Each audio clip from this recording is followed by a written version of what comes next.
بسم اللہ الرحمن الرحیم۔ گزشتہ دنوں کسی صاحب نے یہ مسئلہ پوچھا کہ کیا اگر کوئی آدمی طلاق کا مسئلہ بیان کرتے ہوئے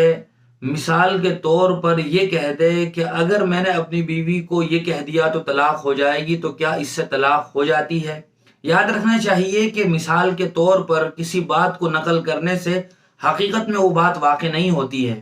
اسی طرح اس مثال میں بھی ہے، بہت سی مرتبہ استاذ جب بچوں کو سبق پڑھا رہا ہوتا ہے یا کوئی طلاق کے مسائل کو سمجھانے والا سمجھا رہا ہوتا ہے تو وہ بات کو اچھی طرح سمجھانے کے لیے مختلف طریقوں سے مثالیں دیتا ہے۔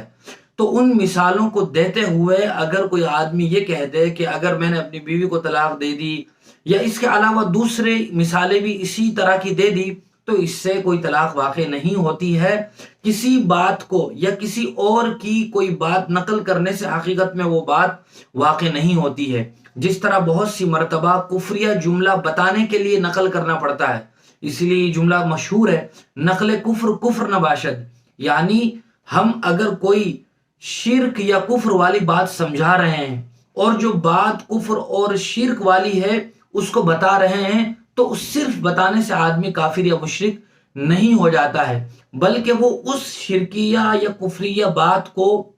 سمجھانے کے لیے بتا رہا ہے یا آگے نقل کر رہا ہے، حقیقت میں اس سے کوئی آدمی کافر اور مشرک نہیں ہوتا۔ اسی طرح بھی طلاق کی بات کو مثال کے ذریعے سے سمجھانے سے خود اپنی بیوی پر کوئی طلاق واقع نہیں ہوتی ہے، لہذا اس طرح کے کسی وہم میں مبتلا ہونے سے اپنے آپ کو پریشانی میں ڈالنے کی ہرگز ضرورت نہیں ہے۔